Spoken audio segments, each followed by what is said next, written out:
Som. Boa noite, irmãos, e a graça e a paz do nosso Deus, amém? Como é bom estar na casa do Senhor. E Maranata, ora vem, Senhor Jesus. Tá ali comentando com a Iana que a Jenny escuta tanto, ensaia tanto esses louvores em casa, que eu racei, quando eu venho para cá no domingo, racei quase todos os louvores, e isso é bom, que eu posso louvar o meu Deus livremente, adorar a Ele na sua casa. Irmãos, eu falei em uma assembleia que a gente estava organizando essa parte burocrática da nossa igreja em termos do Pix. Só que aí a gente conversando eu e a irmã Margarida, a gente decidiu dar mais um tempo, porque está entrando o período de eleição, o governo está com esse pensamento de taxar tudo, taxar o Pix, tudo que é movimentado numa conta, então a gente vai deixar isso um pouco mais para frente. Estou falando isso por alguns irmãos que têm me perguntado sobre isso. Eu tinha avisado no horário da escola bíblica, e no horário da escola bíblica os nossos irmãos são limitados, por isso que eu estou avisando agora, amém? Mas, conversando com a irmã Margarida, ela tem uma conta exclusiva para todo o recurso financeiro da igreja, que ela movimenta só para coisas da igreja. Eu e a diretoria confiamos plenamente na irmã Margarida. Se você tem o desejo de devolver seu dízimo ou oferta em Pix, chegue, converse com ela que ela vai lhe explicar tudo com mais detalhe. Amém? Amém, igreja? Amém. Dito isso, lembrando dos avisos da semana, quarta-feira nós temos culto de doutrina, a gente tem estudado muito, aprendido um pouco mais sobre família nas quarta-feira, e no domingo pela manhã nós temos a nossa escola bíblica dominical, que se inicia 9 horas, nós temos estudado o livro de Gálatas.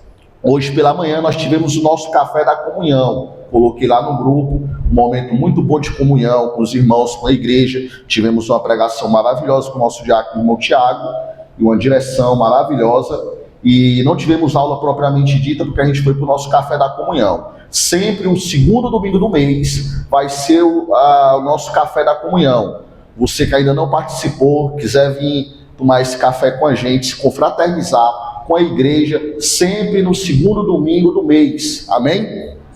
Dito isso, eu convido aos amados irmãos a abrir a palavra do Senhor em 2 Pedro, capítulo 3, vamos ler exclusivamente o verso 13 e 14, a promessa gloriosa, aguardando novos céus e nova terra, Maranata, ora vem Senhor Jesus.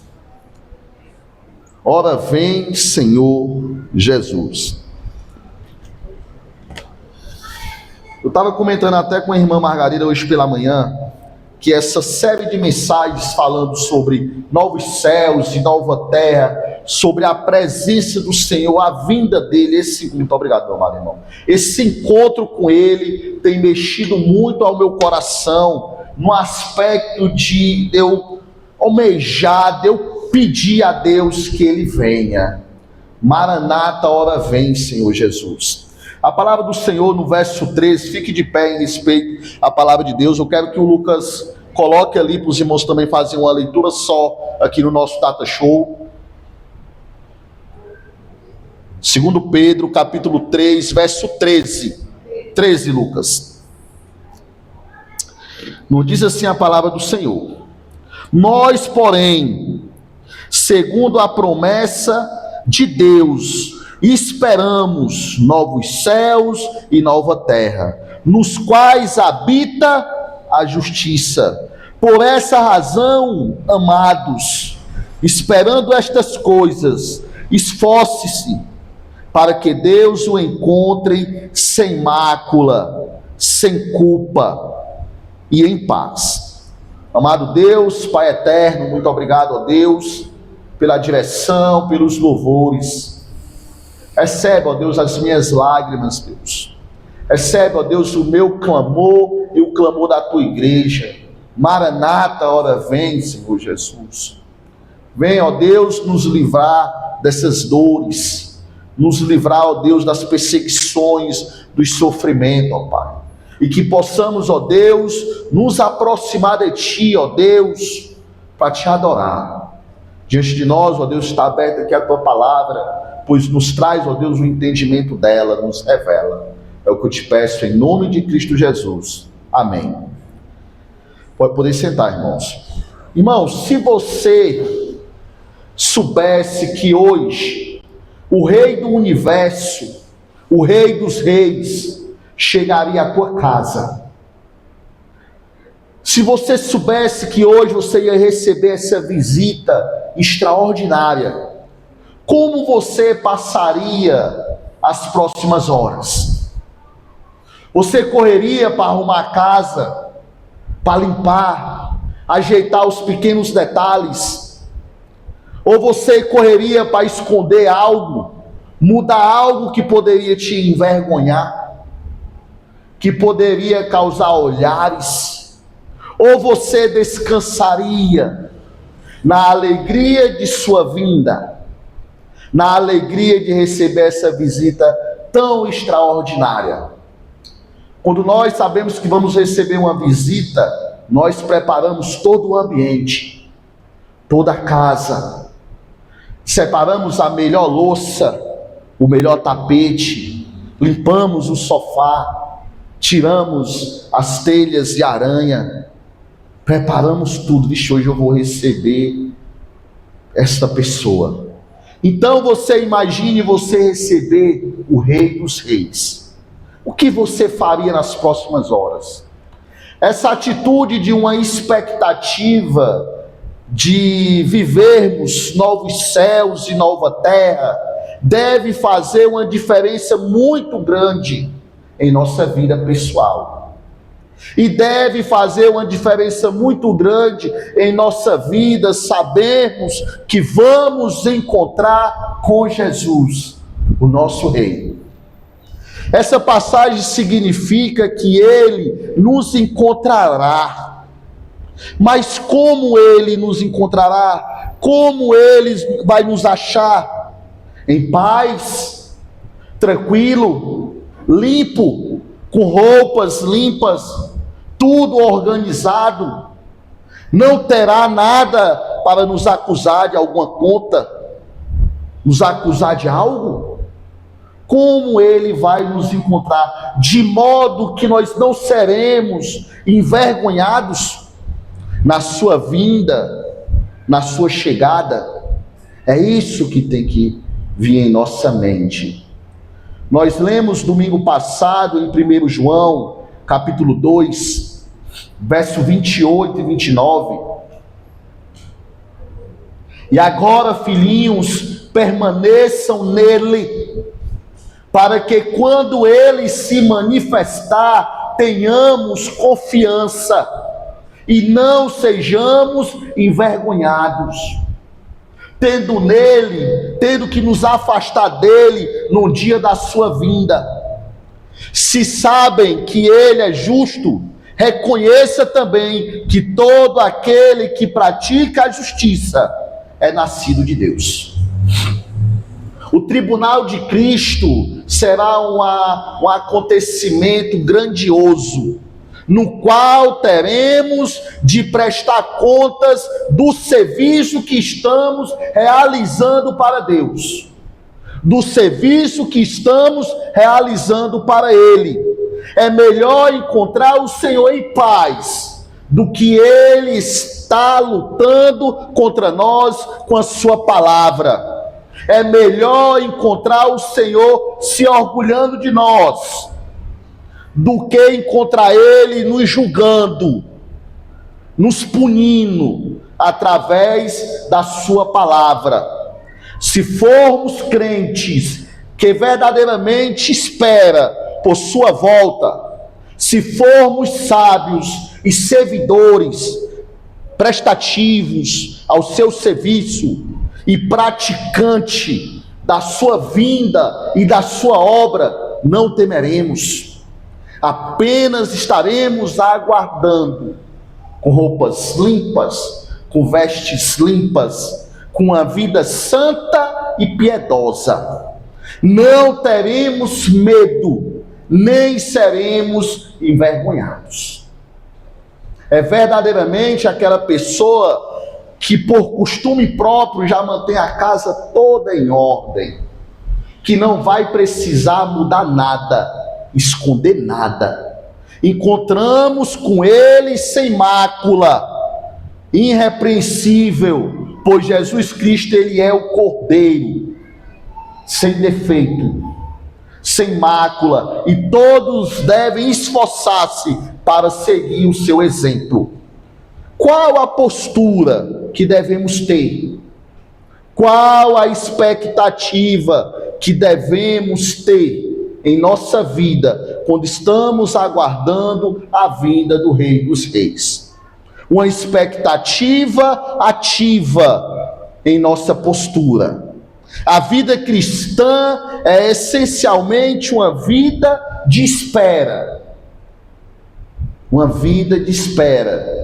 Contudo, o que nós observamos nesse texto, quando Pedro usa a palavra aqui grega, prostaikos, que significa esperando, ele utiliza com mais veemência, não descrevendo uma espera passiva, uma espera relaxada, mas uma espera ativa, com alegria, com entusiasmo, com uma expectativa emocionante e triunfante, não um tédio melancólico.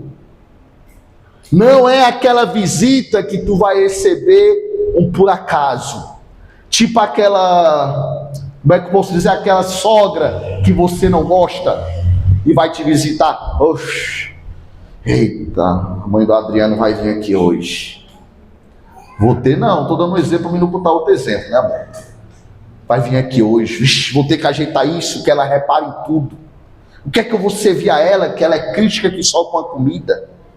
Não tem visita que você recebe assim? Eita, vou ter que ajeitar meu cabelo, que a mulher fala até do meu cabelo se não tiver arrumado, na minha roupa. Então não pode ser esse tipo de expectativa, mas é uma alegria, entusiasmo. É aquele desejo que verdadeiramente eu vou receber o Rei dos Reis.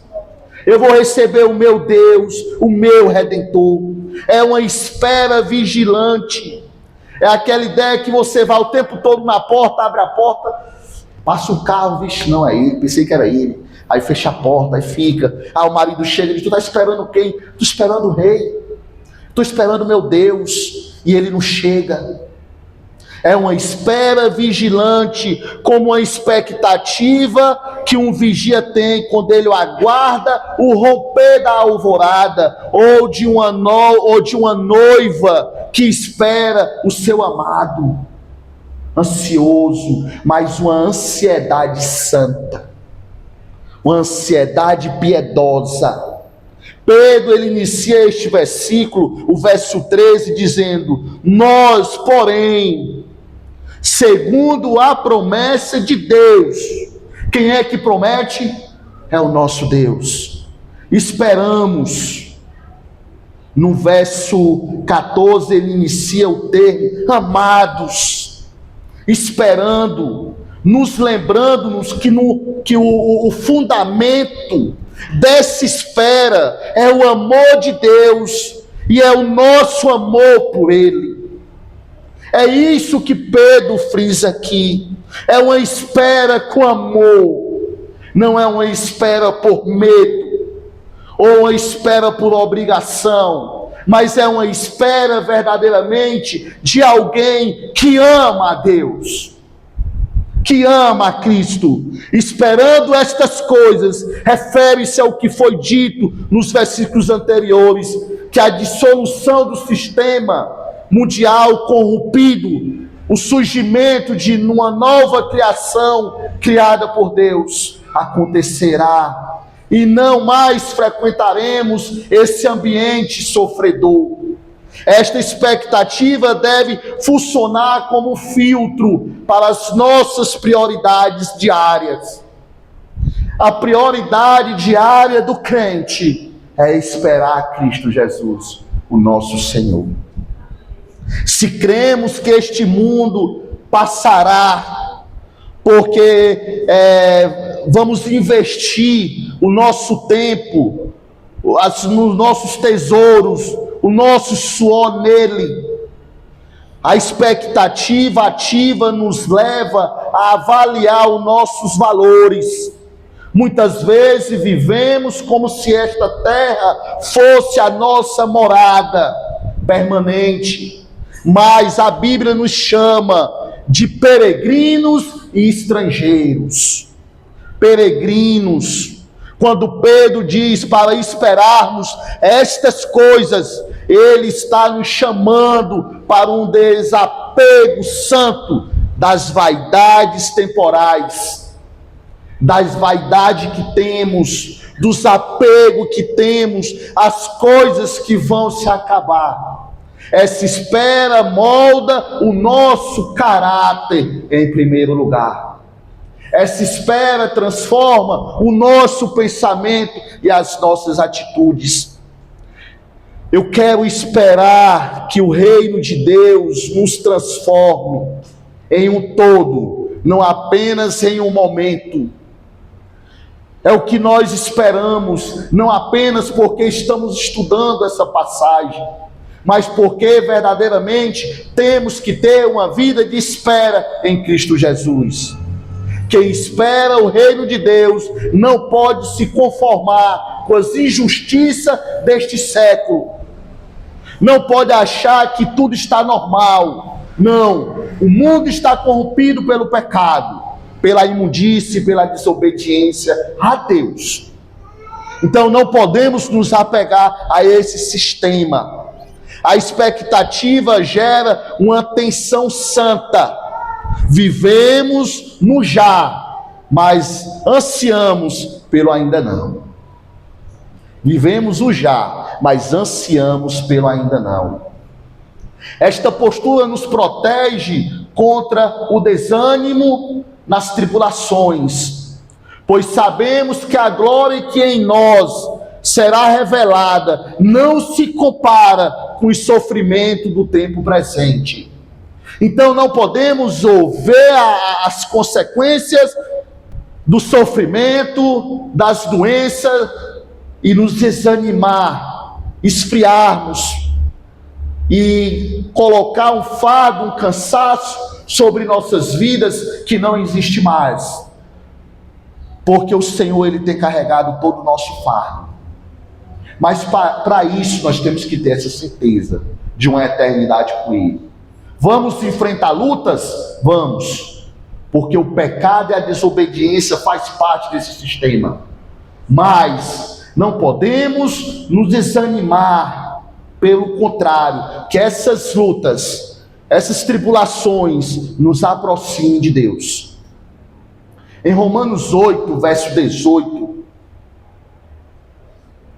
nos diz assim: porque para mim tenho por certo que os sofrimentos do tempo presente não podem ser comparados com a glória a ser revelada em nós.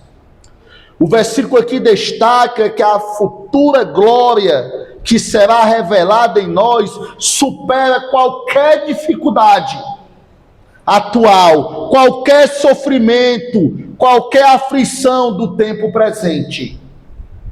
A glória de um retorno do Senhor supera tudo isso.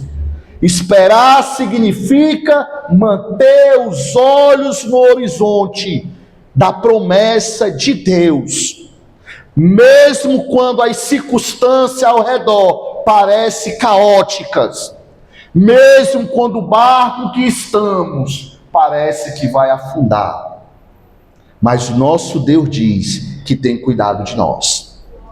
O crente que espera verdadeiramente não é pego de surpresa pelo ladrão da noite, porque ele já vive na luz do dia que está por vir.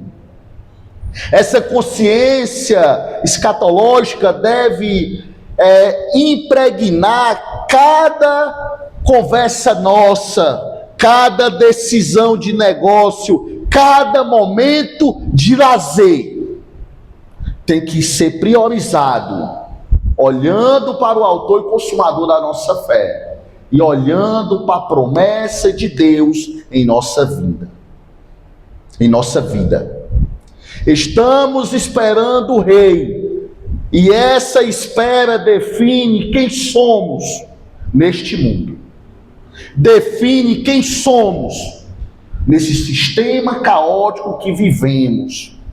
Meus amados irmãos, quando estamos diante de uma promessa, diante de uma passagem que nos mostra a promessa do Senhor, temos que olhar para ela com a expectativa de que já vivemos essa promessa, porque quem está prometendo é alguém que não falha e cumpre as suas promessas. Essa passagem solene, ao mesmo tempo esperançosa, aqui do Novo Testamento, nos mostra que o crente ele tem que viver a verdade da palavra de Deus com ansiedade santa, que ela já vai se cumprir em sua vida. O apóstolo Pedro, escrevendo a sua segunda carta, não faz apenas para informar o seu intelecto, a sua capacidade, mas para despertar a nossa alma. Desperta, ó igreja que dorme, desperta você que está desanimado, desperta você que acha que já viveu tudo. Você não viveu nada diante da graça de Deus. Ele está tratando do fim de todas as coisas, da dissolução dos elementos e da promessa de novos céus e nova terra, onde habita a justiça de Deus. No versículo 13 e 14 do capítulo 3, encontramos a conjunção porém, ou por essa razão, que serve como uma dobradiça de uma porta entre a profecia e a prática, entre a espera e o que vivemos, entre a escatologia e a ética. Aonde eu trabalho tem uma porta que, não sei se os irmãos já viram, é uma porta que fica na cozinha, que tanto faz quem vem de lá, ela abre, quem vem daqui, ela abre. Ela faz só assim, ó. Não tem essa ideia dela parar, não. Ela... Você vem de lá, você faz só empurrar, passa. O outro vem daqui, empurra e passa. Então, essa passagem, quando diz porém, ou por essa razão, é vivenciar verdadeiramente uma promessa que está bem próxima de você, que nada vai te empatar de usufruir dela, de passar dela, daquela porta, a não ser as qualidades de Deus em tua vida. Pedro nos ensina que o conhecimento do futuro deve ditar a nossa conduta no presente. Não é porque o Senhor ainda não veio. Daqui que o Senhor vem eu vou viver uma vida solta, livre. Não. Pelo contrário, temos que ter uma vida santa, nos preparando para o cumprimento dessa promessa em nossa vida. Nós não somos chamados a ser meros espectadores do relógio profético de Deus, mas participantes ativos de um processo de santificação que nos prepara para o encontro face a face com o nosso Redentor. É para isso que somos chamados. Nesta noite mergulharemos na profundidade deste versículo, para compreender o que significa viver em contraste, prontidão, empenhando-se para sermos encontrados por Ele em uma condição de glorificar o seu nome, o seu santo nome em nossa vida. É isso que vamos entender essa noite com o tempo que me resta. Irmãos, a vinda do Senhor não é um mito inventado. Não é algo que achamos que está custando, não é algo inventado pelo homem, mas é uma certeza divina que exige de nós uma postura existencial profunda de cada um de nós. Exige de nós esse pensamento que o nosso Deus, Ele está voltando. O que significa promessa? Promessa significa uma declaração, um compromisso feito por alguém de que algo será feito ou acontecerá no futuro. É uma garantia ou uma certeza de que algo será cumprido. As características de uma promessa é fundamental também para nós conhecermos o caráter de uma pessoa, o compromisso, a responsabilidade e a confiança. A Bíblia está cheia de promessas de Deus para a humanidade, com a promessa de salvação e da vida eterna. E o Senhor nosso Deus, Ele nunca falhou em promessa nenhuma. Ele nunca mudou. Ele nunca voltou atrás em suas promessas. A promessa de Deus são descritas como fiéis e seguras. Então não imagine que a promessa da vinda do Senhor mudou ou vai mudar. É uma fonte de espera e confiança para o crente, para as nossas vidas. Com esse pensamento, vamos estar trabalhando o tema central dessa passagem e fazer algumas aplicações para a nossa vida pessoal. A escatologia da espera, o triunfo da justiça de Deus na nova criação. Observe a leitura aqui no versículo 13, aqui do nosso texto base. Mas nós, segundo a promessa, esperamos novos céus e nova terra. Aí aqui tem uma ressalvazinha, onde vai habitar o quê? A justiça. A prioridade é a justiça. Para compreendermos a magnitude deste único ponto central de nossa mensagem, precisamos primeiro olhar para o alicerce da nossa espera.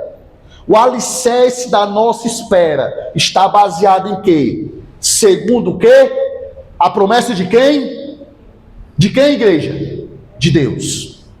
É o pastor que está prometendo? É Pedro que está prometendo? É algum político que está prometendo uma mudança? Quem é? É Deus. E esse Deus, Ele deu a vida do seu único filho, por amor a mim e a você.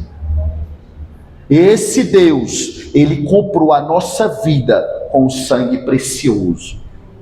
Ele sofreu em nosso lugar. Ele sofreu em nosso lugar. Então aqui já pegamos um ponto de partida, que não é qualquer pessoa que está prometendo, é o nosso Deus. A espera é um sentimento ou uma emoção que nos permite acreditar que algo melhor vai acontecer no futuro.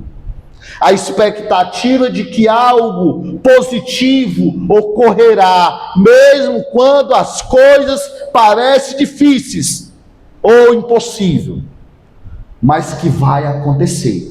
A Bíblia fala sobre a esperança como uma virtude que nos ajuda a confiar em Deus e em seus planos. A esperança descrita como algo grandioso é uma âncora para a alma que nos mantém firmes em meio às tempestades da vida. É aquela ideia que acontece quando alguém te promete algo que tu fica até ansioso. Tu já prometeu algo para o teu filho, alguém já te prometeu algo? No dia tal eu te prometo que eu vou te dar isso.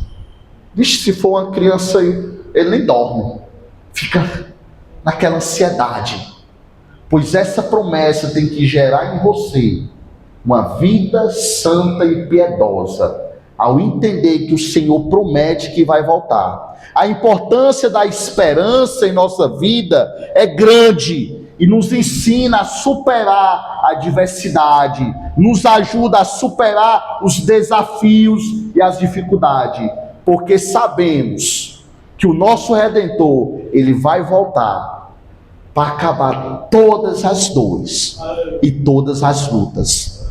A esperança melhora a saúde mental. A esperança pode reduzir o estresse e a ansiedade.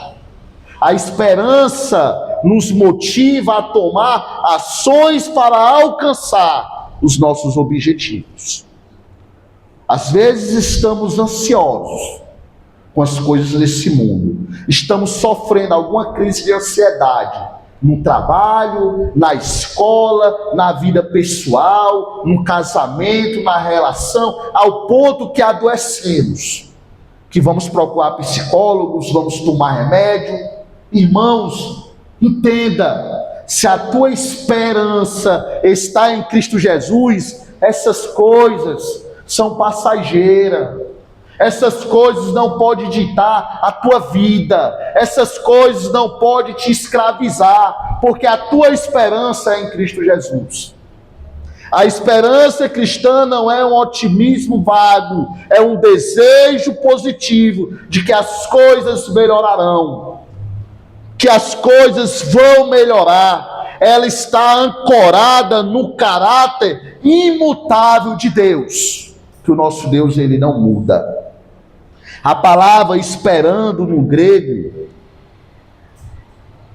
carrega uma conotação de olhar para frente com a cabeça erguida, indicando um foco intenso. É verdadeiramente aquela esperança, aqui no original, que você não está preocupado com as lutas que vão vir, porque quem te assegurou que tu é mais que vencedor é Cristo Jesus. Pedro, ele remete aqui os seus leitores a promessas feitas através dos profetas, tanto de Isaías, como no capítulo 65, Isaías 17, Isaías 65, verso 17, nos diz assim: pois eis que eu crio novos céus e nova terra, e não haverá lembrança das coisas passadas, jamais haverá memória delas. Isaías 66, verso 22 diz: porém, assim como os novos céus e nova terra hão de fazer, estão diante de mim, estão diante de mim, diz o Senhor, assim também estão diante de mim a posteridade e o nome de vocês. O nosso nome está escrito no livro da vida. O nosso nome está escrito como um passaporte para a gente morar em novos céus e nova terra. Quando diz aqui em Isaías que nós não lembraremos, aqui não nos remete, que nós não vamos lembrar dos nossos filhos, do nosso pastor, não. Aqui nós não vamos lembrar do sofrimento, das nossas dores, das dores do joelho, da dor de cabeça, de uma preocupação que o filho não está interessado na escola, de um casamento difícil, de uma vida financeira que sempre nos cobra o querer mais. Não vamos nos lembrar dessas dores, porque aqui nós vamos estar desfrutando novos céus e nova terra, glorificando o autor e consumador da nossa fé.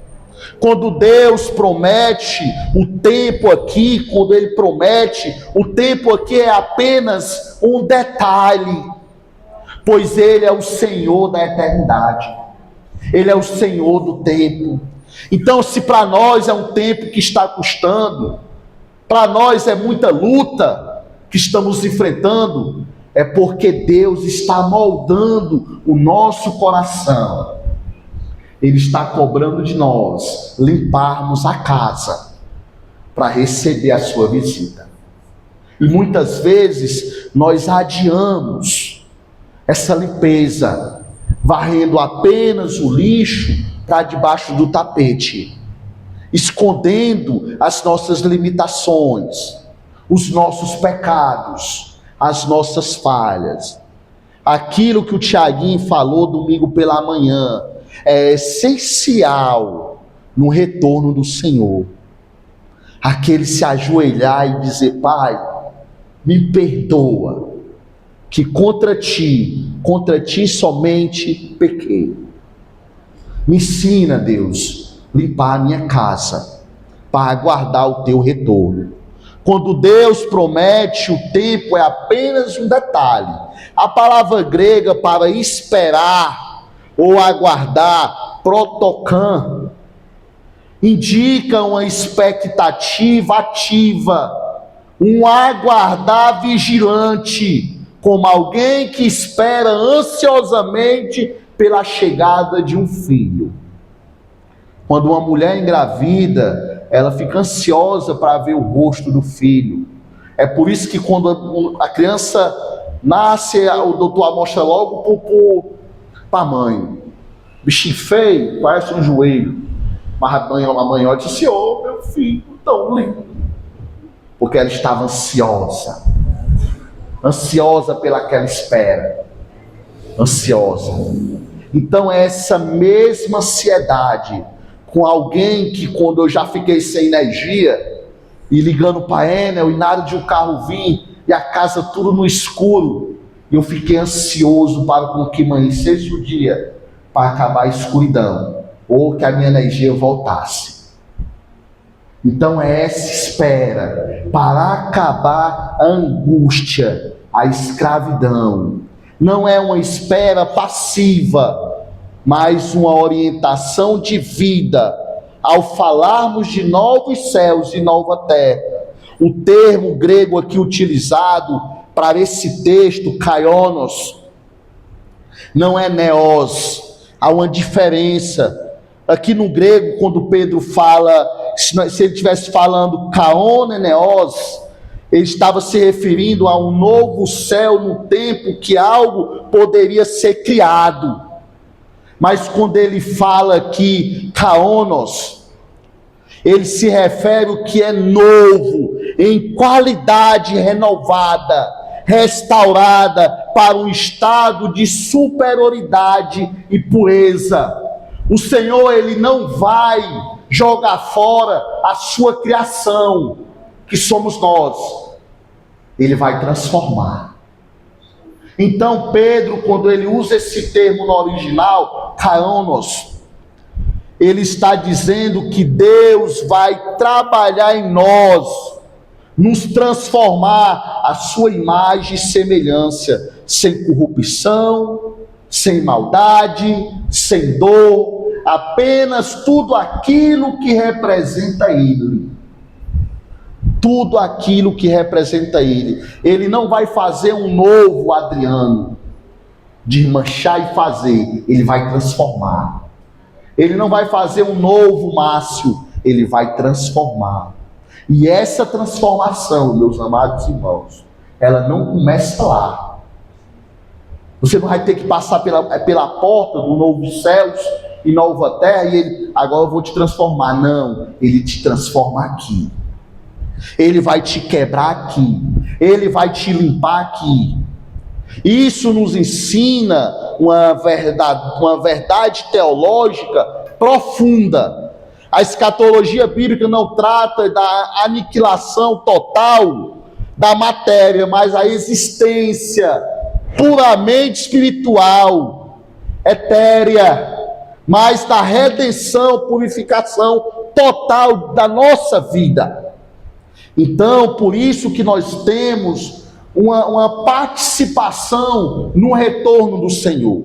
Lembre aqui no nosso texto base, no verso 12, aqui de 2 Pedro, capítulo 13, quando ele diz assim, ó, esperando e o quê? Apressando.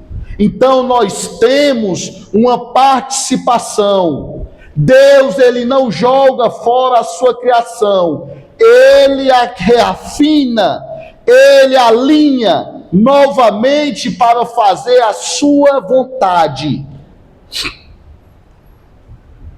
Então, ao meu ver aqui,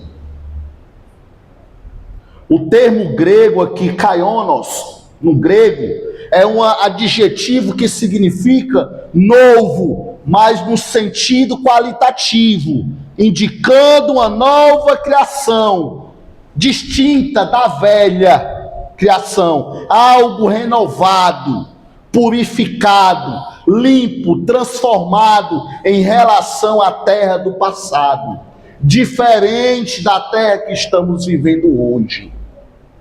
Então, essa briga, que aconteça uma mudança política aqui, esqueça. Claro e evidente, nós temos que estar atentos, porque nós ainda estamos vivendo aqui. Mas esqueça isso. Cumpra o seu papel aqui na terra, lembrando que você é cidadão dos céus e não desta terra. O nosso Deus nos purificará, por isso temos que ser tratados, purificados, renovados, transformados através da sua palavra. Diante de Deus, ter uma vida santa e piedosa, uma vida de serviço a Ele. E para encerrar, aqui quando ele menciona, quando ele fala aqui, quando ele menciona o fogo, nos versículos anteriores, não é um fogo de aniquilação da criação, mas de purificação, semelhante ao ouro que passa pelo fogo para que seja removida a impureza, para que ele se torne um ouro fino, limpo, um ouro limpo, puro. Mas aqui que você possa entender, irmãos, que esse fogo também ele é justiça. Novos céus e nova terra, onde habita o quê? A justiça. Então esse fogo não vai ser um fogo santo, como algumas pessoas pregam aí. Um fogo que não vai doer. Muitas pessoas aí pregam uma flor sem espinho. Não, irmãos, uma transformação ela dói. Porque nós vamos ter que estar se desfazendo daquela antiga criatura e se renovar à imagem de Deus. Uma purificação ela dói. Uma transformação ela dói. Então esse fogo aqui é verdadeiramente para quebrar, para transformar. Então não imagine que vai ser fácil. Assim, nova terra será plenamente algo que nós temos que viver aqui, olhando para essa nova terra, vivendo o já e o ainda não. Eu sei que é difícil a gente entender isso. Eu sei que é difícil. É aquele pensamento que o marido chega em casa com a capa de cobrir carro. Aí a esposa diz assim: para que essa capa? É para cobrir o carro. Que carro que tu não tem? Ainda não, mas eu já estou me preparando. Entendeu? É viver o já e o ainda não. Isso chama o quê? Confiança. Confiança. É você viver o já e ainda não. Então, o ponto culminante aqui do versículo, para encerrar, é onde habita a justiça. Nós somos templo e morada do Espírito Santo. Então, a justiça de Deus, ela habita onde? Em nós. Nós. Então, limpa a tua casa. Transforma a tua casa. Modifica o teu ser.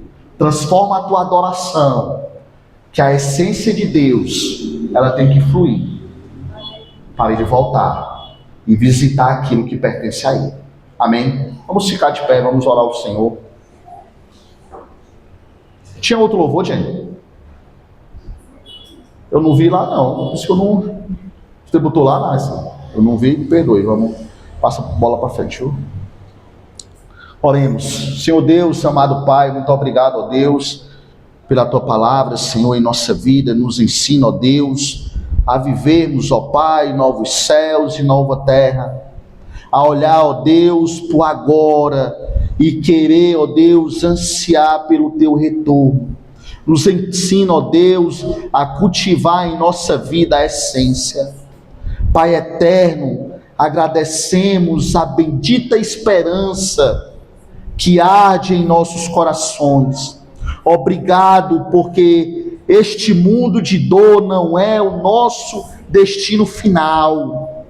Nos capacita pelo Teu Espírito a vivermos de modo digno da Tua promessa, brilhando, ó Deus, a luz da essência em uma geração corrompida, ó Deus. Que nós possamos aguardar com paciência a santidade e o dia que veremos a Tua face e habitaremos na Tua justiça para sempre.